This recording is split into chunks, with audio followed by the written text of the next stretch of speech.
কিছু হলে আপনি ৭১-এর তুলনা দেন, কিছু হলে ৫২, কিছু হলে ৪৭। আরে শয়তান, ২৪-এর তুলনা দিতে পারো না? কথা তুললে ৭১, ৪৭, ৫২ মানে ২৪-এর কথা বলা লাগবে এখন, কারণ দেশ চলছে ২৪-এর চেতনা অনুযায়ী। আর রাজাকার আন্তর্জাতিক ২টা রিপোর্ট বের হয়েছে গতকালকে ভিডিও আকারে। ওই জামানায় যারা ৭১ সালে ভিডিও করেছিল, ২টা আন্তর্জাতিকে বাংলাদেশের রিপোর্ট না, এরা তো সব ভেজাল। আন্তর্জাতিক ২টা রিপোর্টে দেখাচ্ছে পাকিস্তানদের পাশাপাশি যারা এই যে রাজাকার বলা হয়, তাদেরও পোশাক ওই সামরিক বাহিনীর মতো ছিল। পুলিশের এখানে লেখা থাকে না বাংলাদেশ পুলিশ, বলেন না কেন? ওদেরও পোশাকে লেখা আছে ইংরেজিতে রাজাকার, RAZAKAR, রাজাকার। আমি বাংলায় ইংরেজিতে লেখা দেখলাম। তাহলে ওই সময় একটারও মুখে আমি প্রায় ৩০-৩১ জন লোকের গণনা করেছি, একটা রাজাকারেরও মুখে দাড়ি নেই, শুধু গোপ মোজ বড় বড়, রবি ঠাকুরের মতো।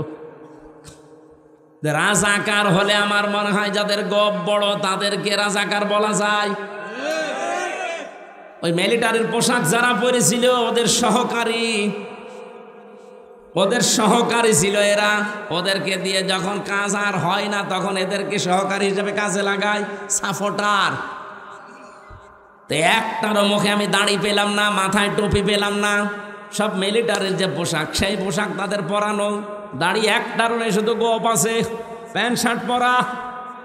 আপনি কেন রাজাকার শুনলে আমার মতো মানুষ দেখলে মনে হয়? কেন যুদ্ধ অপরাধী শুনলে আমার মতো মানুষ দেখলে মনে হয়? আমি তো যুদ্ধ করিও না, যুদ্ধের পক্ষেও ছিলাম না, এইটা আমার অপরাধ। এখন পৃথিবীর মানুষ, বাংলাদেশ তো অলরেডি টের পেয়ে গেছে যে কেন ওই সময় আমরা পাকিস্তানের পক্ষে ছিলাম, ভারতের বিপক্ষে ছিলাম। আজ সারা বাংলাদেশ যেমন আপনি ছোট মানুষকে জিজ্ঞাসা করেন কালকে হয়েছে, ওরে যদি বলেন তুমি কোন পন্থী, ওই একবারে বলবে আমি পাকিস্তানের পন্থী।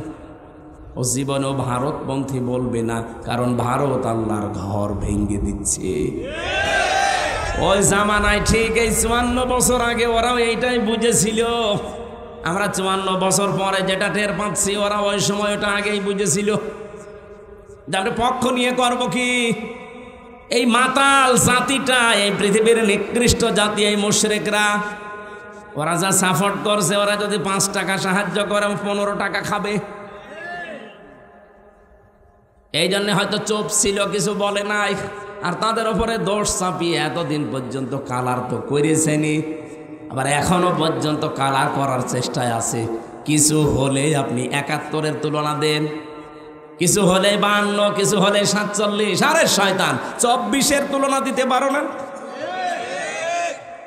কথা তুললে ৭১, ৪৭, ৫২ মানে ২৪-এর কথা বলা লাগবে এখন, কারণ দেশ চলছে ২৪-এর চেতনা অনুযায়ী।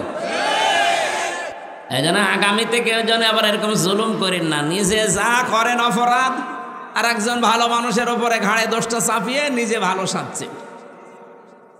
আপনি যার উপরে দোষ দিতে চান, আপনার বিবেকের কাছে প্রশ্ন করেন, আসলে কি সেই লোকটা অপরাধী? আপনি কার দিকে তাকিয়ে কথা বলেন? বলেন। সুস যদি ঝাঁঝরকে বলে, ঝাঁঝর যদি সুসকে বলে যে তোমার পেছনে দেখলাম একটা ফোঁটা করা আছে, এটা মেনে নেওয়া যায়?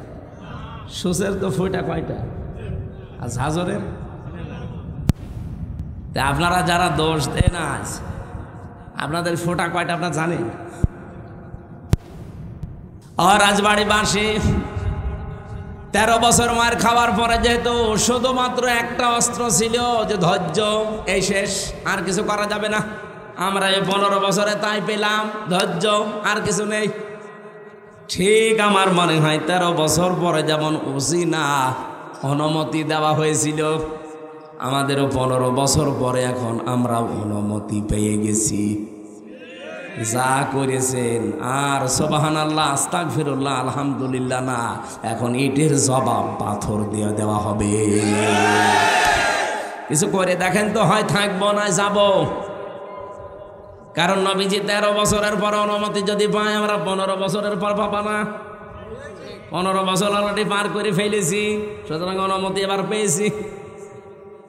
আল্লাহ পাক বলেন ওয়া ইন্নাল্লাহা আলা নাসরিহিম লাকাদির, অবশ্যই আমি আল্লাহ এই মানুষগুলোর উপরে যাদের অত্যাচার জুলুম নির্যাতন চালানো হয়েছিল এদেরকে সাহায্য করব এবং বিজয় দিতে আমি আল্লাহ সক্ষম। এজন্য কদির না দিয়ে লাকাদির দিয়েছেন। ওয়া ইন্নাল্লাহা আলা নাসরিহিম, অবশ্যই আমি আল্লাহ তাদের উপরে সাহায্য করছি, লাকাদির, এবং অবশ্যই আমি সক্ষম এদেরকে বিজয়ী করতে। আমরা চর্ম চোখে যেটা দেখি কোরআনের সাথে মিলিয়ে ওইটাই বলছি। 13 বছর পরে অনুমতি পেয়েছিল, অলরেডি আমরা 15 বছর পরে যা দেখছি আল্লাহর সাহায্য আসবে এবং বিজয়ী আমাদেরকে করাতে আল্লাহ অক্ষম না সক্ষম? বলেন বলেন। আমি এই লাকাদিরের কদির শব্দ পড়েছিলাম, কদির দিলেও তো অর্থ করে ফেলতাম বাংলায়। আমি আলেম যারা আছে তারা কদির দিলেও অর্থ করতে পারে, কিন্তু লা কদির দিলে কেন? আল্লাহ গ্যারান্টি দিচ্ছে ভাই, আপনি আন্দাজে মমতাজের মতো লাফিয়ে করবেন কি? এ চাপাবাজি করে দেশ চলে? ও বলে সিয়াসিত্তা হাদিস পড়া, বোখারি শরীফ মুসলিম শরীফ সব পড়িস।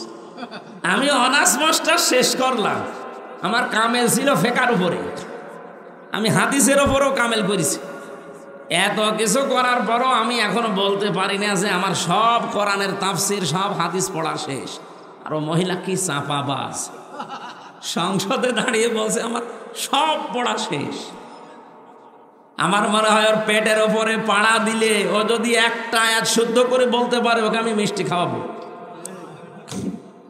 জীবনও পড়তে পারবে না। যাদের আমল নামার ভেতরে মানুষ হত্যা করার গুনাহ আছে, অথচ মানুষ হত্যা করার শাস্তি হচ্ছে কুতিবা আলাইকুমুল কিসাসু ফিল কতলা। কেউ যদি কোনো মানুষকে মেরে ফেলে তার প্রথম শাস্তি হচ্ছে তাকে মেরে ফেলা লাগবে। এ কঠিন পরিস্থিতি যারা পার করলাম, ময়দানে হাসরের ময়দানে মাহশারে যদি এখন তুলে বলে তোর আমল নামার ভেতরে মানুষ হত্যা করার গুনাহ আছে, তোর আমল নামার ভেতরে চুরি করার গুনাহ আছে, তোর আমল নামার ভেতরে গেবদের গুনাহ আছে, এর ভেতরে চকলখুরি করার গুনাহ আছে, অন্যের উপরে দোষ চাপিয়ে দেওয়ার গুনাহ আছে, এটা নেই দেশে? নিজে অন্যায় করে, অন্যায়টা একজনের উপরে চাপিয়ে নিজে ভালো সাজে।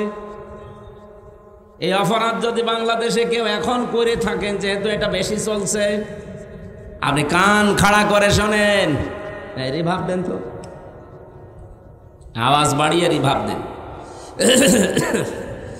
কোরআনে কারিম জানিয়েছে ওমাই ইয়াকসিব খাতিয়াতান আও ইসমান সুম্মা ইয়ারমি বিহি বারিয়ান ফাকাদ ইহতামালা বুহতানা ওয়া ইসমান মুবিনা। সূরা নিসা 5 নম্বর পারা 15 নম্বর পৃষ্ঠার 10 নম্বর লাইনের 112 নম্বর আয়াতে আছে। তাফসিরে ইবনে কাসিরে পাবেন, ফি জিলালিল কোরআনে পাবেন, মারিফুল কোরআন। আল্লাহ পাক বলেন কোন মানুষ যদি এমন অন্যায় কাজ করে, নিজে গুনার কাজ করে,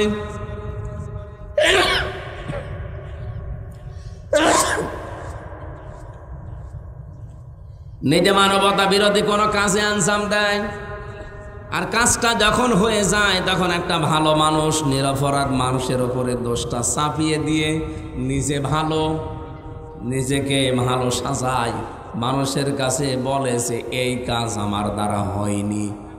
আল্লাহ তাআলা বলেন দুনিয়ার কেউ যদি নাও বোঝে ফাকাদ ইহতামালা বুহতানা ওয়া ইসমান মুবিনা, সে যেন প্রকাশ্য পাপের বোঝা বহন করে নিয়ে বেড়াচ্ছে। আর রাজবাড়ি বাসী আয়াত থেকে কি পেলেন আপনি বলেন তো? কোন নিরপরাধ মানুষের ওপরে যদি কি সত্যি কোনো অপরাধ আপনি চাপিয়ে দেন, যে বিষয়ে সে জ্ঞান রাখে না, জানেও না ওই বিষয়টা, আপনি লিখে নিতে পারেন কোরআনের আয়াত, আমি তো 100% বিশ্বাস করি মাস্ট বি ওই অপরাধ দুনিয়ায় আল্লাহ আপনাকে দিয়ে করাবে, এরপরে আপনার মরণ হবে। আপনি ভালো ভালো মানুষকে বিনা দোষে মেরে ফেলেছেন, এমন এমন দোষ তাদের ওপরে চাপিয়ে দিয়েছেন জীবনে যে লোকগুলো এ দোষ করে নাই। আপনি নিজেও জানেন যে এরা এই দোষে দোষী না। নিজের খাহেশ মেটাতে বিভিন্ন মানুষের প্ররোচনায় প্রলোভনে পড়ে শয়তানের ধোঁকায় কোনো মানুষের যদি ক্ষতি করে ফেলেন, যে ক্ষতি করেছেন ওই ক্ষতি তো হওয়ার কথা ছিল না, আপনার নিজের রাগে পড়ে হিংসায় করে আপনি করেছিলেন। আপনি লিখে নিতে পারেন, কোনো অসুবিধা নেই, আমি লিখে দেব, যদি না হয় আমি ওই কাজ ঘটাবো। যা করলেন ওইটা আপনাকে জীবদ্দশায় আল্লাহ নিজে করাবে। আপনি মা বাংলায় বলছে যারা এই যে 15.5 বছরে বহু মানুষকে বিপদে ফেলেছে, বিনা কারণে দুনিয়া থেকে বিদায়ও করে দিয়েছে, এমনকি আয়না ঘরে পর্যন্ত রেখেছে। যাদেরকে রেখেছিল বলেন তোরা কি আয়না ঘরে থাকার মতো মানুষ? সব বাদ দিলাম, শুধু ব্যারিস্টার আরমান, তার বাবার জন্য আপনি কাছে 8 বছর আয়না ঘরে রাখলেন।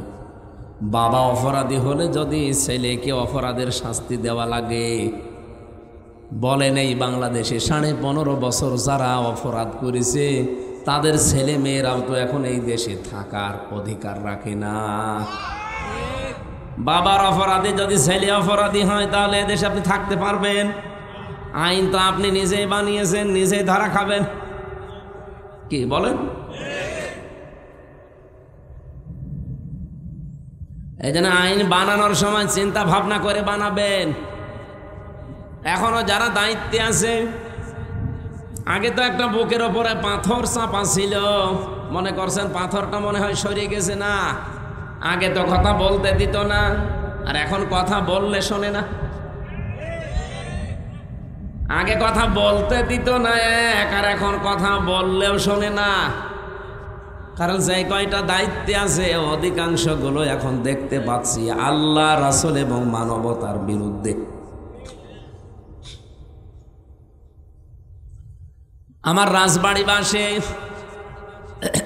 যে কথাটা শুরু থেকে তুলতে চেয়েছিলাম, খুব আশ্চর্য লাগছে আমার এই কয়েক মাস আগে তো মুখের উপরে তালা লাগানো ছিল, কথা বলতে দিত না, আর এমন একটা জামানা এসে পড়লাম এখন কথা বললেও শোনে না।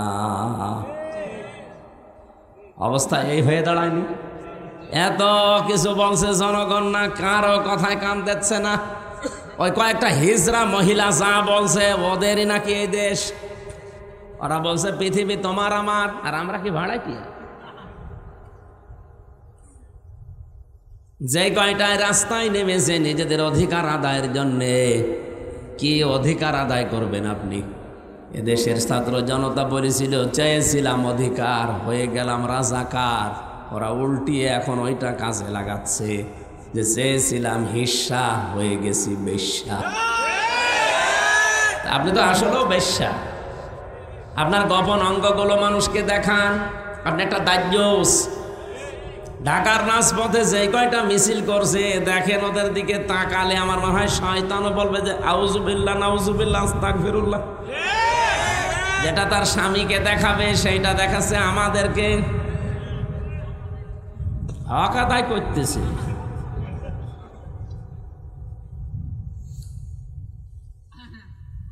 আশা করবো এগুলো বন্ধ হওয়া দরকার। এদের পেছনে রাঘব বোয়ালরা আছে, এদের জীবনও সাহস হইতো না। মিছিল 8-10 জন 15-20 জন বের করে, মানুষ চাই কয়জন, তার চাইতে মিডিয়া বেশি। কোথায় পায় এরা?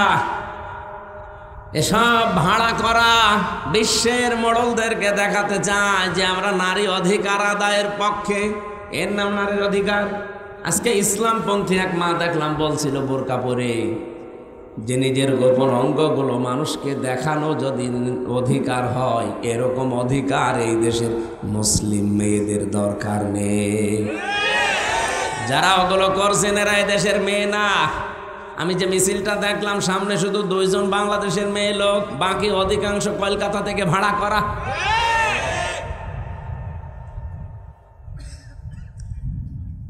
এজন্য আফসোস লাগছে এখন যে আগে কথা তো বলতে দিত না, এক ঝামেলায় ছিলাম, আর এখন কথা বললেও এদেশের মানুষ শুনছে না, ওর চাইতে আরো বিপদে আছি। আগে তো বলতে দিত না, চুপ করে থাকতাম, যে যা করছে করুক গা। কিন্তু এখন বইলে করব কি? প্রকাশ্য ইসলামের বিরুদ্ধে, কোরআনের আয়াতের বিরুদ্ধে ওরা হাত দিয়েছে। ওরা বলছে দেহ আমার, সিদ্ধান্ত আমার। আপনি এত বড় কথা বলতে পারলেন এই 92% মুসলমানের দেশে? দেহ আপনার কোন বাবা দিয়েছে? কোরআনে কারীম জানিয়েছে এই দেহের মালিক শুধুমাত্র আল্লাহ। বাবা শুধু বিছানায় ছিল, এতটুকুই শেষ, তাদের আর দায়িত্ব নেই। ওরা বিছানায় 2 জন ছিল, এতটুকুই। বাকি যা করার এই বীর্য থেকে হামজা বানিয়েছে কে? রাব্বুল আলামিন স্মরণ করাচ্ছেন আমাদেরকে, কাইফা তাকফুরুনা বিল্লাহি ওয়া কুনতুম আমওয়াতান ফাআহইয়াকুম সুম্মা ইউমীতুকুম সুম্মা ইউহয়ীকুম সুম্মা ইলাইহি তুরজাউন। বলেন আল্লাহু আকবার। সূরা বাকারার 27 নম্বর 28 নম্বর আয়াতে আছে, আল্লাহ পাক বলেন আমার আফসোস, মানুষ আমার সাথে নাফরমানি করে, আমার এই মানতে চায় না, আমার সিদ্ধান্ত মানে না, বলে দেহ আমার, সিদ্ধান্ত আমার। মানুষ বলে কি করে? অথচ মৃত ছিল। ওরে আমি আল্লাহ নিজে জীবন দিয়েছি, শুধু জীবন দিয়ে ওরে আমি একেবারে শেষ করে দেইনি, ওরে আবার মরণ দেব। এ কথা কার? ওরে আবার মরণ দেব, ওরে আবার আমার কাছে নিয়ে আসব। এই জন্য আল্লাহ আয়াত শুরুই করেছেন কাইফা শব্দটা দিয়ে। বালাগাত মানতে আমরা যারা পড়ি, পড়ায় যারা বসি, দেখবেন বালাগাত মানতে গিয়ে কিছু কিছু শব্দ পাওয়া যায়, কোনো সেন্টেন্সের আগে যদি আসে বাংলা অর্থ দাঁড়ায় কখনোই হবে না। এই জন্য সে কথায় খুব স্বল্প সময় বলতে চাই, নিজে অপরাধ করবেন। আর নিরপরাধ মানুষ, অজ্ঞাত মানুষ, যে বিষয় সে জানে না, এরকম একটা দোষ তার উপরে চাপিয়ে তাকে দুনিয়ার সামনে কালার করে দেবেন। আপনি লিখে নিতে পারেন ওই গোনা আপনাকে দিয়ে আল্লাহ দুনিয়ায় করাবেই। এই কথা বলেন না কেন? পাবনার আটঘরিয়ার উদ্দেশ্যে বলছি, যেহেতু এটা রেকর্ড হচ্ছে তামাম দুনিয়া যায়। কোরআন শরীফে যারা আগুন দিয়েছেন, যেই দিয়েছেন সে দুর্বৃত্ত, সে সন্ত্রাসী, সে শয়তান। কোন মানব সন্তান কোরআনে আগুন দিতে পারে? যারা দিয়েছেন আপনি তো জানেন যে কে দিয়েছে। যেই হোক, যে দলের লোক হোক, তাকে আমি তাওবা করার আহ্বান জানাই। আর ও যদি তাওবা না করে, ওই রকম মানুষকে কেউ যদি সাপোর্ট করে, ও যেমন কাফের, কোরআনে আগুন দিয়ে আপনি সাপোর্ট করে আপনিও কাফের। এরকম কোন মানুষের জানাজা পড়া জায়েজ আছে? মাটিতে দেওয়া জায়েজ আছে? ওরে কবরেও দেওয়া যাবে না, জানাজাও দেওয়া যাবে না। দেবেন কোথায়? শ্মশানে। আজকের সভাপতি না, সভাপতি আসে নাই? ও ঠিক আছে। আওয়াবুল্লাহ ইব্রাহিম সাহেব আজকে সভাপতি ছিল, আসে নাই। বৃষ্টি কি খুব বেশি হচ্ছে? হ্যাঁ, একটু শোনেন নাকি? রাজবাড়িবাসী, আমি আবার এটা রিপিট করছি, যে যেই দোষ করেননি ওই দোষে যদি দোষী হয়ে থাকেন আপনি আনন্দিত হবেন। আপনি চিন্তা করবেন যে কোনো অসুবিধা নেই, এই দোষ আমাকে যে দিল, এই দোষে তাকে আল্লাহ দোষী করবে, তাকে অপমান অপদস্থ করবে, এরপরে তার মরণ হবে, যার বাস্তব প্রমাণ হাসিনা। যা যা করেছিল নিরপরাধ মানুষদের উপরে, আল্লাহ তাকে দিয়ে ঠিক ওই অপরাধগুলো আবার করিয়েছে। ওই এতদিন বলি ছড়িয়েছে মানবতা বিরোধী অপরাধী, অথচ আল্লাহ তাকে আজ বিশ্বের সামনে মানবতা বিরোধী অপরাধী বানিয়েছে। তামাম দুনিয়ার 257টা দেশ জানে যে হাসিনা মানুষ হত্যাকারী। কি শুধু এতটুকুই না, ও যে আয়না ঘরে রেখেছিল 8 বছর 10 বছর, আন্তর্জাতিক আদালত হেগে যে মামলাগুলো হয়েছে, আমার তো মনে হচ্ছে সামনে ওরেও আল্লাহ কপালে লিখে রেখেছে, ওরেও আয়না ঘরে থাকা লাগতে পারে। আর ও ফেরা আয়না ঘরে আছে। এই আয়না ঘরে একটু কষ্ট বেশি ছিল, একটু একটু শান্তিতে আছে এই। তাছাড়া ও কোনে আছে কেউ সেরকম জানে না, ওর সাক্ষাৎ নিষেধ। তো আয়না ঘর না ওটা, আল্লাহ আর কি দেখাবে? সামনে বাকি আছে ও নিরপরাধ মানুষদের যাদের ফাঁসি দিয়েছে, আমার মনে হয় ওরও ফাঁসির দড়ি ঝুলতেছে। দেখেন সামনে সব দেখা যাবে। এইটার দিকে তাকিয়ে আমি বলছি পাবনার এই ঘটনাকে স্মরণ করায়। যারা এই কাজ করলেন, যার উপরে রাগ করে হিংসা করে করেছেন, আপনি কিন্তু কোরআন শরীফে আগুন দেননি, আপনি আগুন দিয়েছেন নিজের কপালে। এই জন্য যারা এই কাজ করেছেন তাওবা করেন ভাই, স্বীকার করেন। তাওবার নিয়ম কি কি বললাম? প্রথমে স্বীকার করা। প্রথমে কি? এখন স্বীকার করবেন কার কাছে? না না, স্বীকার করবেন অপরাধ যার কাছে, স্বীকার তার কাছে। আপনি যার কাছে দোষ করেছেন তার কাছে স্বীকার করবেন। পাবনার এই অফিসে 150 কোরআনে যারা আগুন লাগিয়েছেন, এই অফিসের মালিক যারা, তাদের কাছে স্বীকার করবেন। যদি ওই অফিসের লোকজনই আগুন দিয়ে থাকে, তারা নিজেরাই জাতির সামনে বলবেন যে আমরা এই কাজ করেছি। ওরা যদি না করে অন্য কেউ করে থাকে, কোনো দুর্বৃত্ত যেই হোক, তার জাতির সামনে বলা লাগবে যে আমি করেছি। এটা যদি না করে ও শুধু আস্তাগফিরুল্লাহ পড়ে, ওর আস্তাগফিরুল্লাহ হবে না। কে কথা বলে না কেন? এরকম বহু আস্তাগফিরুল্লাহ পড়া মানুষ আমি পেয়েছি। জেলখানা এক ওসি পেয়েছিলাম আস্তাগফিরুল্লাহ পড়ে। হুজুরের নির্বাচনের আগে আমি বাইরে ছিলাম, রাত 12টার পর থেকে ভোট কাটা আরম্ভ করেছিলাম। যত ভোট পাঁচি কেটেছি, ফজরের আজান দিলে সব বাক্সগুলো জায়গা মতো পাঠিয়ে দিয়েছি। এরপরে গোসল করে ওযু করে নামাজ পড়ে বললাম আস্তাগফিরুল্লাহ।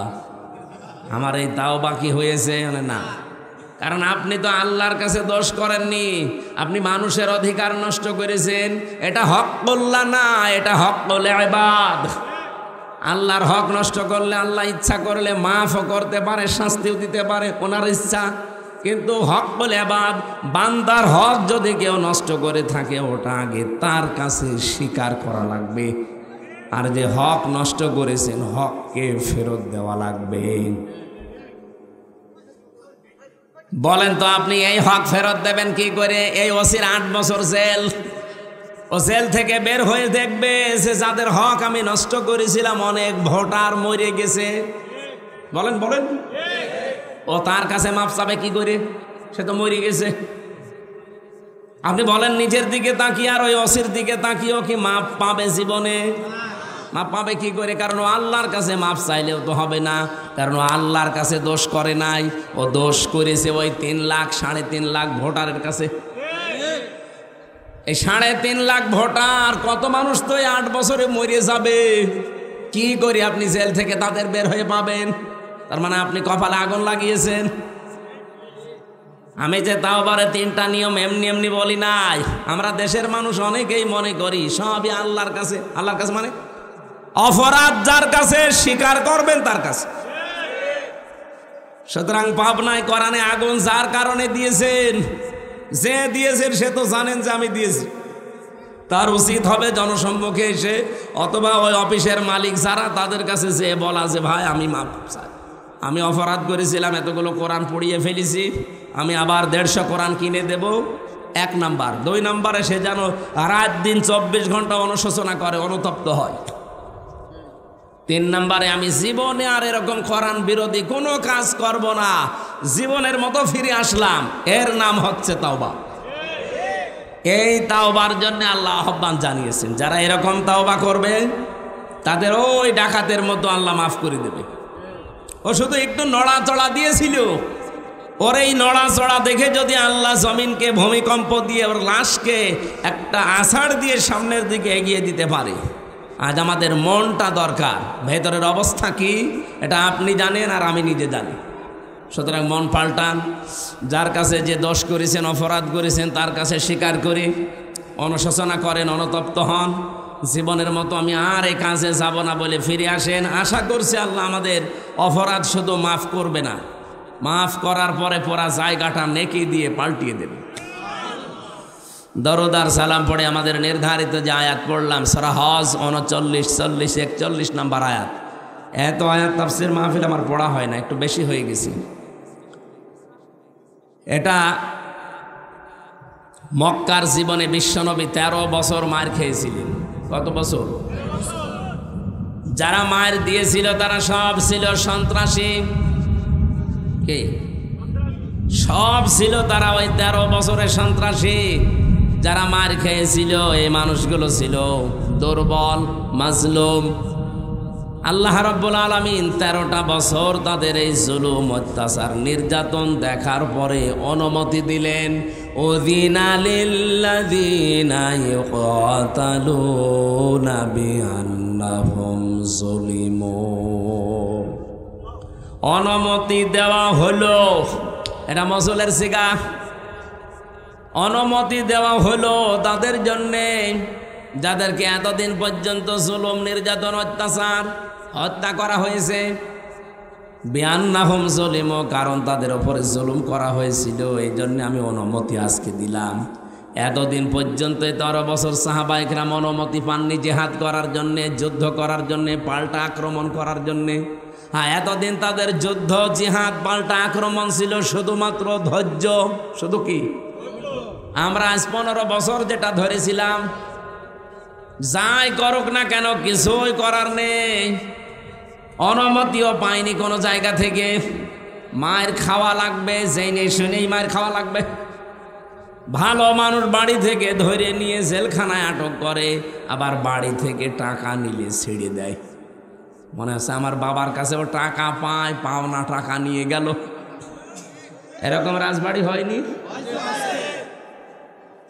যারা এই কাজে ছিলেন আপনি নিজেকে নিজে প্রশ্ন করেন। এরকম হাজার হাজার অপরাধ দুনিয়ায় আপনার আছে, কিন্তু আমরা কিচ্ছু বলতে পারি না, কারণ আমাদের হাত বাঁধা। আমাদেরকে একটা মিথ্যা ট্যাগ দিয়ে দুর্বল করে রেখেছিল যে আমরা নাকি যুদ্ধ অপরাধী, আমরা নাকি রাজাকার। অথচ এটা পুরা বানোয়াট, এখন তামাম দুনিয়া দেখতে পাচ্ছে।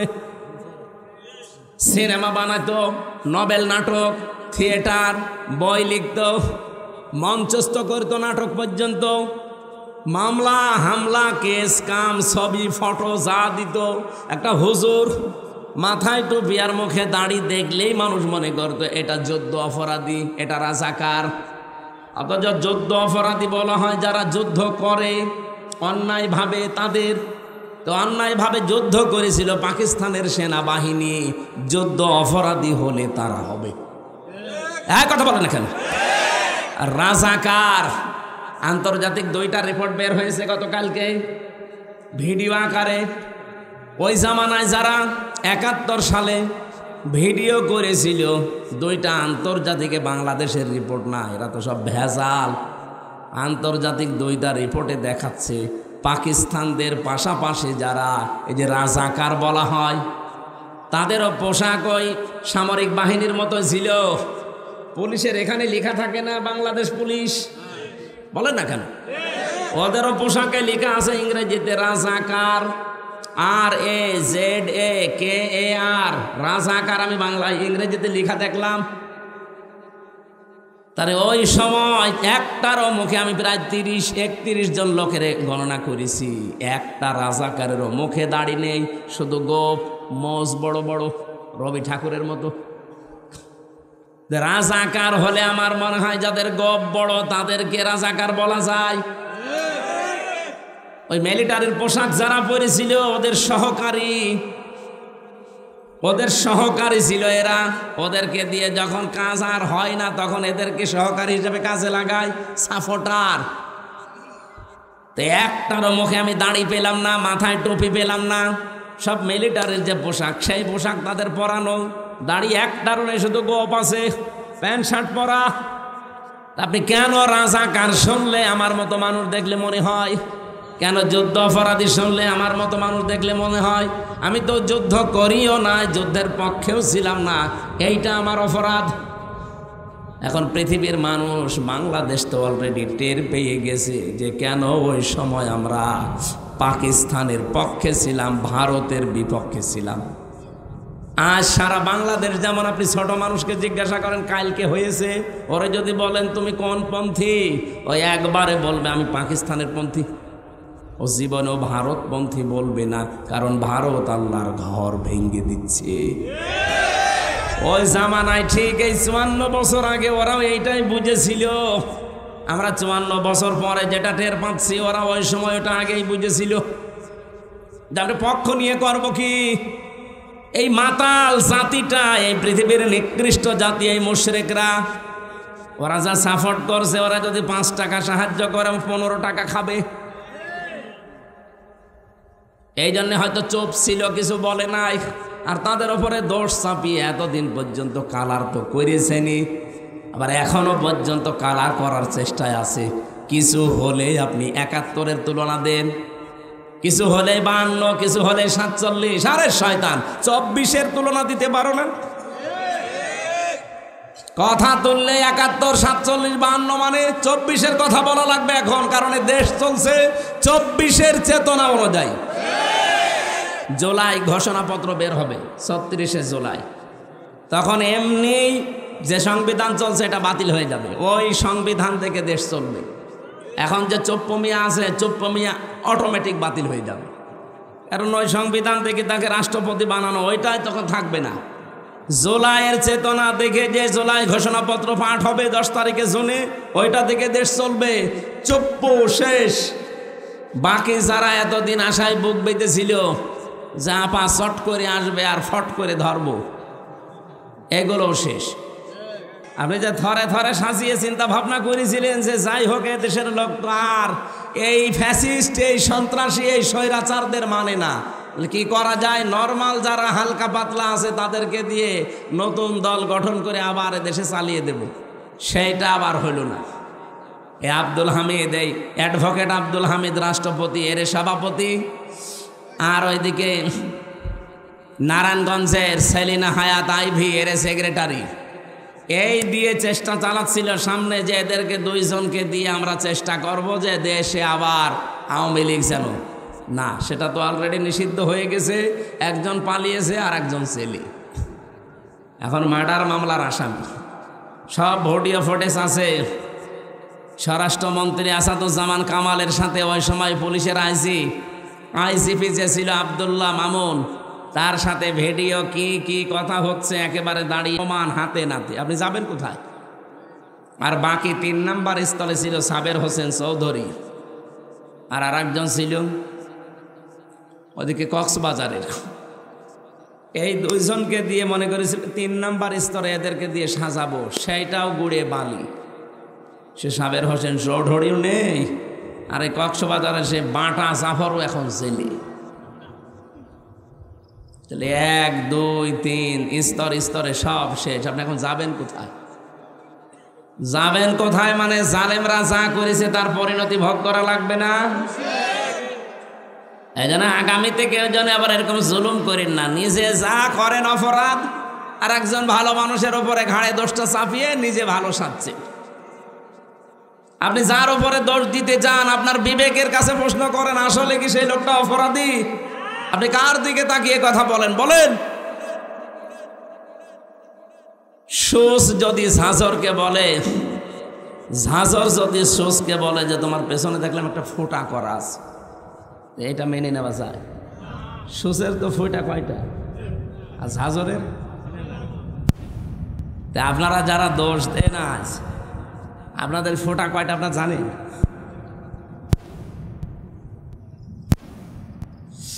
রাজবাড়িবাসী 13 বছর মার খাওয়ার পরে যেহেতু শুধুমাত্র একটা অস্ত্র ছিল যে ধৈর্য, এই শেষ, আর কিছু করা যাবে না। আমরা এই 15 বছরে তাই পেলাম, ধৈর্য, আর কিছু নেই। ঠিক আমার মনে হয় 13 বছর পরে যেমন উসিনা অনুমতি দেওয়া হয়েছিল, আমাদেরও 15 বছর পরে এখন আমরা অনুমতি পেয়ে গেছি। যা করেছেন আর সুবহানাল্লাহ, আস্তাগফিরুল্লাহ, আলহামদুলিল্লাহ না, এখন ইটের জবাব পাথর দিয়ে দেওয়া হবে। কিছু করে দেখেন তো, হয় থাকবো না যাব। কারণ নবীজি 13 বছরের পর অনুমতি যদি পায়, আমরা 15 বছরের পর পাবা না। 15 বছর অলরেডি পার করে ফেলেছি, সুতরাং অনুমতি এবার পেয়েছি। আল্লাহ পাক বলেন ওয়া ইন্নাল্লাহা আলা নাসরিহিম লাকাদির, অবশ্যই আমি আল্লাহ এই মানুষগুলোর উপর যাদের অত্যাচার জুলুম নির্যাতন চালানো হয়েছিল এদেরকে সাহায্য করব এবং বিজয় দিতে আমি আল্লাহ সক্ষম। এজন্য কদির না দিয়ে লাকাদির দিয়েছেন।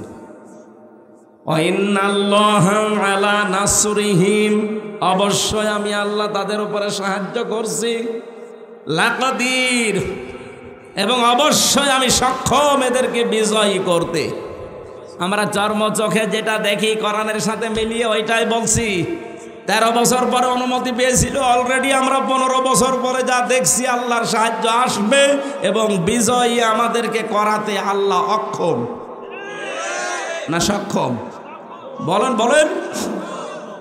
আমি এই লাকাদিরের কদির শব্দ পড়েছিলাম, কদির দিলেও তো অর্থ করে ফেলতাম বাংলায়। আমি আলেম যারা আছে তারা কদির দিলেও অর্থ করতে পারে, কিন্তু লা কদির দিলে কেন? আল্লাহ গ্যারান্টি দিচ্ছে ভাই, আপনি আন্দাজে মমতাজের মতো লাফিয়ে করবেন কি? এ চাপাবাজি করে দেশ চলে? ও বলে সিয়াসিত্তা হাদিস পড়া, বুখারী শরীফ মুসলিম শরীফ সব পড়িস। আমি অনার্স মাস্টার শেষ করলাম, আমার কামেল ছিল ফেকার উপরে, আমি হাদিসের ওপরও কামেল করেছি। এত কিছু করার পরও আমি এখনো বলতে পারি না যে আমার সব কোরআনের তাফসির সব হাদিস পড়া শেষ। আর ও মহিলা কি চাপাবাজ, সংসদে দাঁড়িয়ে বলছে আমার সব পড়া শেষ। আমার মনে হয় ওর পেটের ওপরে পাড়া দিলে ও যদি একটা আয়াত শুদ্ধ করে বলতে পারে ওকে আমি মিষ্টি খাওয়াবো, জীবনও পড়তে পারবে না। এই চাপাবাজি করে করে চলতো, যেই কয়টা ছিল সব কয়টা চাপাবাজ, ওই কাওয়া কাকু থেকে শুরু করে এই যে হাসাও মাহমুদ আর আমার কুষ্টিয়ার হানিফ ইনু ননু মিয়া, ওর নাম হাসানুল হক। ইনু বলা ঠিক না, হাসানুল হক নুনু, দন্তন্নয় হস্য দন্তন্নয় হস্য কি হয়? ওর নামে ইনু বললে গুনাহ হবে। শয়তান ইসলামের যা ক্ষতি করেছে। আল্লাহ রাব্বুল আলামিনের পরে বলেন আল্লাযীনা উখরিজু মিন দিয়ারিহিম বিগাইরি হাক্কিন ইল্লা আইয়াকুলু রাব্বুনাল্লাহ, তোমাদেরকে যারা ঘর বাড়ি থেকে বের করে দিয়েছে কোনো অপরাধ তোমাদের ছিল না, এই 15.5 বছর তোমাদের বাড়িতে থাকতে দেয়নি মিথ্যা অজুহাত দিয়ে, মিথ্যা মামলা দিয়ে, মিথ্যা সাক্ষী দিয়ে। একটাই মাত্র অপরাধ তোমাদের ছিল, আইয়াকুলু রাব্বুনাল্লাহ, তোমরা বলতে যে আমাদের রব, আমাদের আইনদাতা কে? এই বাংলাদেশে আজও যারা বলে আমাদের আইনদাতা শুধুমাত্র আল্লাহ, তারাই বাতিলের টার্গেট। এদেশে ইসলামী দল অন ইসলামী দল কত আছে, সবাই জালেমদের কাছে, সবাই রাম আর বামদের কাছে, সবাই দাদা বাবুদের কাছে। কালার না, কালার শুধু তারা যারা বলে রব্বুনাল্লাহ, আমাদের রব আল্লাহ। আই কি এত ব্যাখ্যা করা লাগবে? রব্বুনাল্লাহ বললেন আমার রব আল্লাহ কি? রবের 5টা অর্থ হয়। রব মানে সৃষ্টিকর্তা, রব মানে আইনদাতা, রব মানে মাবুদ ইবাদত মাওয়ার যোগ্য, রব মানে অভিভাবক, রব মানে উকিল। বলেন তো এই বাংলাদেশে আজ যারা বলে আমরা আল্লাহর আইন ছাড়া কারো আইন চাই না, তারা এই দেশে অনেকের কাছে শত্রু। ভালো মানুষ নামাজ রোজা পড়ে তারপরও শত্রুতা করে যে তুমি আল্লাহর আইন চাও, এ কথা বলো কোন কারণে? কোন মানুষ যদি মনে প্রাণে নামাজ পড়ে, রোজা রাখে, পর্দা করে, কিন্তু এ দেশ আল্লাহর আইন দিয়ে চলুক, পরিবার সমাজ রাষ্ট্র চাই না, আপনি লিখে নিতে পারেন লোকটা মুনাফিক। এখানে নেই? কারা কারা এরকম মনে আছেন যে আল্লাহর আইন দরকার নেই, আমি তো নামাজ পড়ি, রোজা রাখি, আমার বউ পর্দায় থাকে, কিন্তু আল্লাহর আইন দিয়ে একেবারে ইউনিয়ন থেকে সংসদ চলবে আমি চাই না? কারা বলেন তো, হাত তোলেন। একটাও নেই। অথচ আপনি বাস্তবে জায়গা মতো যে কিন্তু অস্বীকার করে বসেন। বলেন আপনার এই কথা দিয়ে, আপনার রায় দিয়ে, সমর্থন দিয়েই তো চলবে যে আল্লাহর আইন মতো ইউনিয়ন চলবে, উপজেলা চলবে, পৌরসভা চলবে, সংসদ ভবন চলবে, মন্ত্রণালয় চলবে, সেক্রেটারিয়েট চলবে। এগুলো আল্লাহর আইন মতো চালালে অজগর রব্বাকা না না। সূরা আহজাবের ভেতরে আয়াতটা আছে, আমার আয়াতটা সিরিয়াল মনে আসছে না, 35 নাম্বার এই আয়াতটা, 34 নাম্বার আয়াত। রব্বুল আলামিন বলেন অজগর মা ইয়াতলা ফি বাইতিল্লাহি হিকমাতুন, হিকমতপূর্ণ কথাগুলো ঘরের ভেতরে তেলাওয়াত করবে যারা, হিকমতপূর্ণ কথা এই পৃথিবীতে সবচাইতে হিকমতপূর্ণ কথা হতে পারে কার? আল্লাহর চাইতে হিকমতে কথা বলা কেউ আছে দুনিয়ায়? আল্লাহর যত কথা হিকমতপূর্ণ, আর সব কথা আল্লাহ কোরআনে দিয়েছেন। কি এত হিকমতের সহিত কথাগুলো সাজিয়েছেন, এত সূক্ষ্মভাবে। আপনি একটা আয়াত নিয়ে চিন্তা ভাবনা করে যদি পড়ে থাকেন, একটা আয়াতে আপনাকে জান্নাতে নিয়ে চলে যাবে।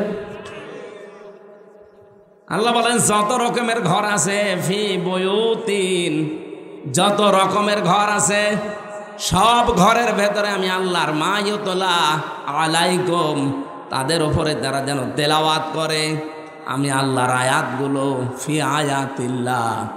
তাদের ঘর বলতে এখানে শুধু যে ঘরে থাকি এই ঘর না, তাফসিরে আমি 8টা ঘরের নাম পেয়েছি। আপনি বাংলাদেশেও দেখেন একটা একটা করে ধরে সরে সাজালে 8টা ঘরই আসবে।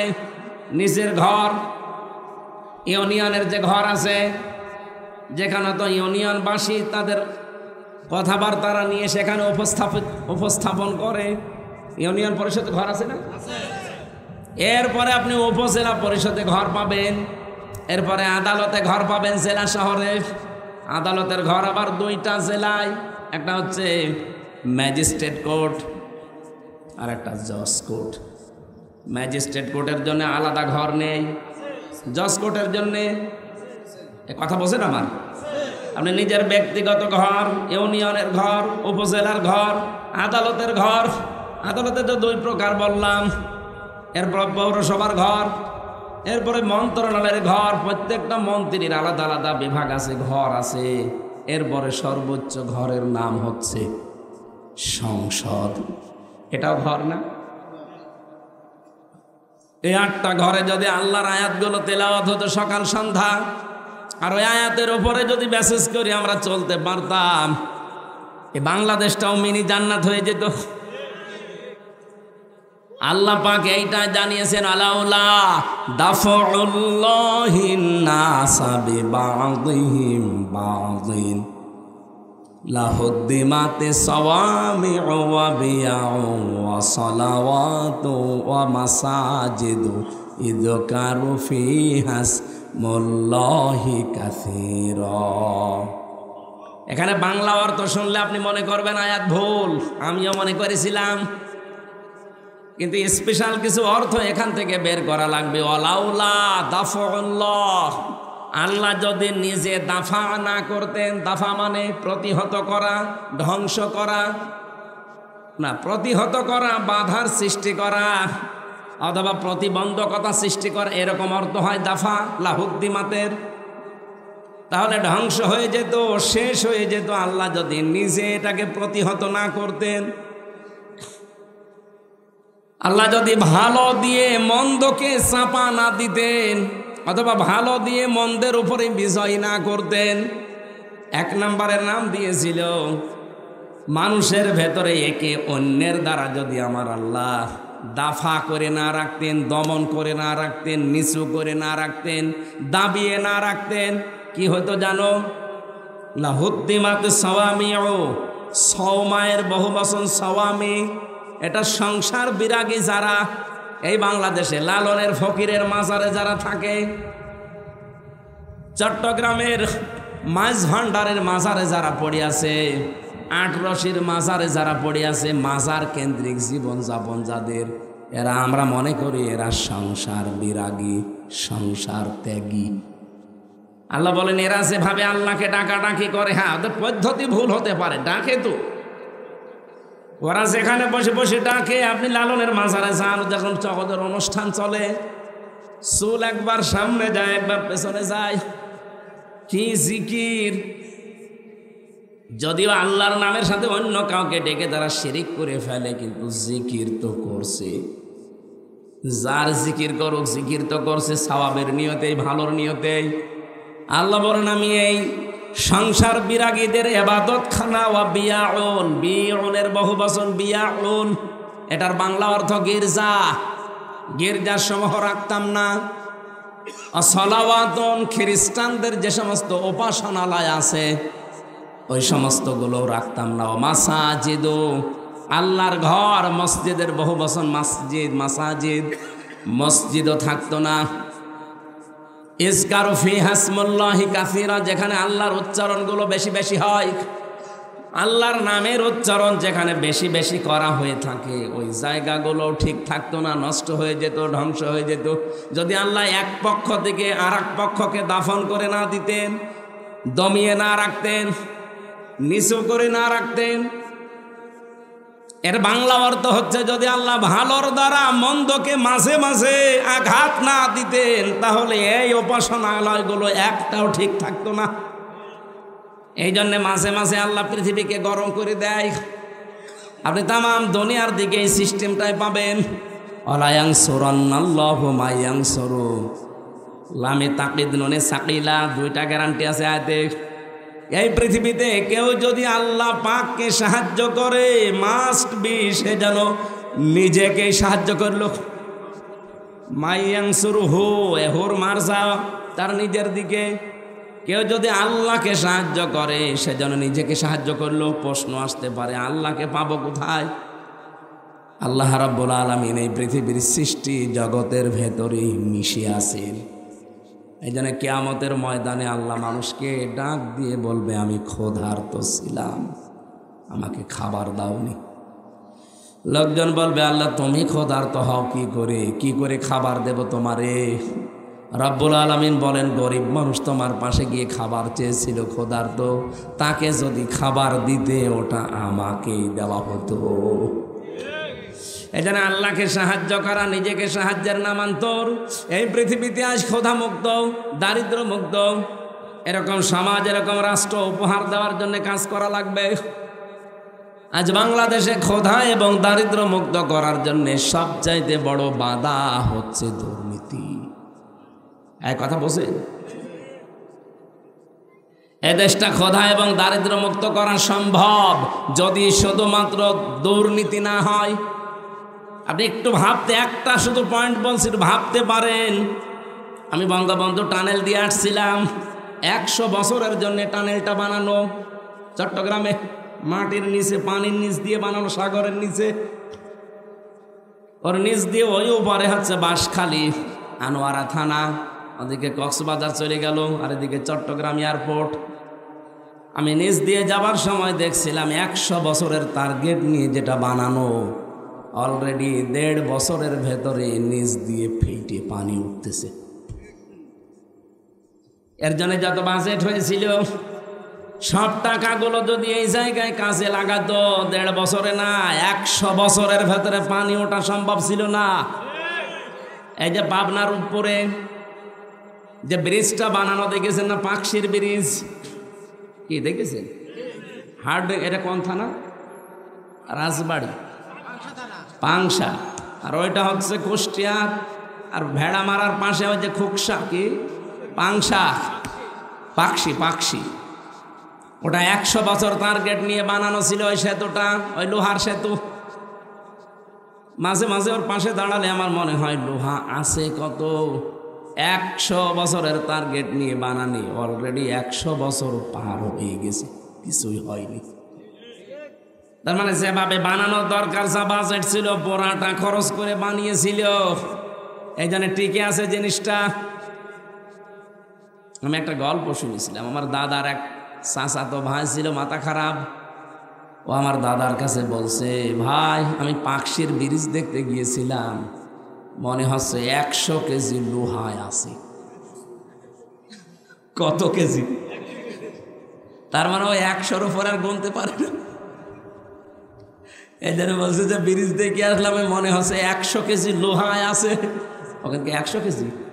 তো একটা লোহায় তো 100 কেজি। কত হাজার হাজার মন লোহা দিয়ে বানানো। 100 বছর তার গেট নিয়েছে, কিন্তু 100 পার হয়ে আমার মনে হয় আরো 100 বছর যাবে, কিছুই হবে না। আর বঙ্গবন্ধু টানেল তার বলা যাচ্ছে না, টনেল হয়ে গেছে। 1.5 বছরে পানি ওঠা আরম্ভ হয়েছে, এখন রিপেয়ারিং করছে। এখন পদ্মা সেতু নিয়ে কাজটা ভালো হয়েছে। বরিশাল, খুলনা বিভাগ আর ঢাকার সাথে ভালো যোগাযোগ ব্যবস্থা হয়েছে।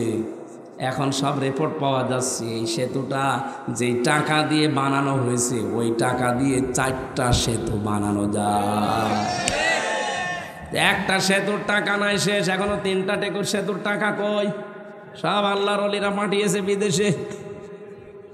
এই জন্য 8 দিন হয়ে গেল জয় সজীব অজেদ জয় অলরেডি আমেরিকার ভিসা নিয়ে, নাগরিকত্ব নিয়ে ওর ফর্ম পর্যন্ত পূরণ করে এখন ও ওই দেশের নাগরিক।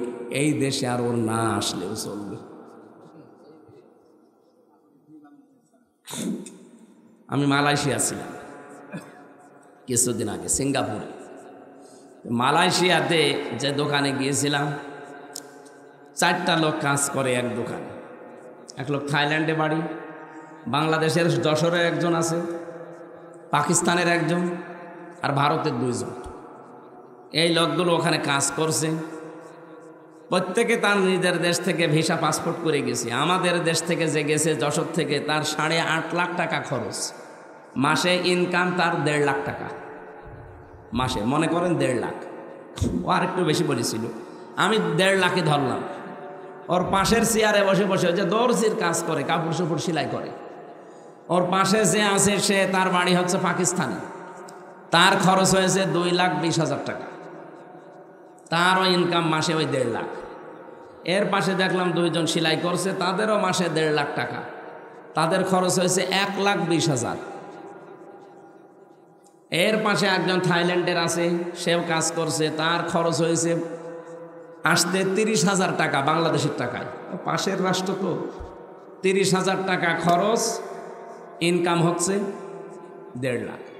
এই যে 5 জনের হিসাব বললাম, 5 জনেরই প্রতি মাসে এই দোকান থেকে ইনকাম, কাপড় চোপড় সেলাই করে 1.5 লাখ করে। কিন্তু খরচের তালিকা মিলান তো। 8.5 লাখ একজনের, 1,20,000 একজনের, 2,20,000 একজনের, 30,000 একজনের। খরচ তো প্রত্যেকের আকাশ পাতাল হয়ে গেছে, কিন্তু উপায় সমান। আমি জিজ্ঞাসা করলাম, এই টাকাগুলো, এত টাকা লাগে? ভারত, পাকিস্তান, আমরা তো পাশাপাশি। থাইল্যান্ড সেটা দূরে আছে, ওটা মেনে নিলাম, ঠিক আছে। কিন্তু পাশাপাশি থাকতে আমাদের কোথায় 8.5 লাখ আর কোথায় 2,20,000, 1,20,000? এত কেন? আচ্ছা, আমাদেরও এই 2,20,000, 1,20,000 হয়ে যায়, তো বাকি টাকা হাসিনার বোন রেহেনা নেয়। আর ওই যে দরবেশ, ওই দাড়িওয়ালা দরবেশ সালমান এফ রহমান আর জয়, এই 3 জন মিলে আল্লাহর ওলিরা ভাগ পায়। শুধু মালয়েশিয়া 257টা দেশ আছে বিশ্বে। যত দেশে, যত জায়গায় মানুষ, এই দেশ থেকে প্রায় 1 কোটির উপরে মানুষ থাকে। সব টাকা পয়সা একেবারে চোখ বন্ধ করে থাকলেও তাদের অ্যাকাউন্টে চলে যায়। বলেন সুবহানাল্লাহ। আপনি সুবহানাল্লাহ বলেন। আপনি চিন্তা করতে পারেন? এই জন্য বলছি, দেশটা দাঁড়িয়ে যাবে, কোনো অসুবিধা নেই। এদেশের মানুষ মানুষ না, এটা মানব সম্পদ। শুধুমাত্র দুর্নীতি বন্ধ করা লাগবে। এই জন্য আল্লাহকে সাহায্য করা, এখন আল্লাহর আইনগুলো জমিনে কায়েম করার মাধ্যমে, যে আল্লাহর আইনে জমিনে কায়েম করার জন্য চেষ্টা চালাবে, সে যেন লিখে নেয় যে আমি নিজেকেই নিজে সাহায্য করছি। আলা ইয়ানসুরান্নাল্লাহু মাই ইয়ানসুরুহু ইন্নাল্লাহা লাকাবিয়্যুন আজিজ। অবশ্যই আমি আল্লাহ লাকাবিয়্যুন আজিজ দিয়েছেন। কবিয়্যুন আজিজ দিলেও হয়ে যেত, মহাপরিক্রমশালী এবং শক্তিমান। আল্লাযীনা ইম্মাক্কান্নাহুম ফিল আরদি আকামুস সালাহ।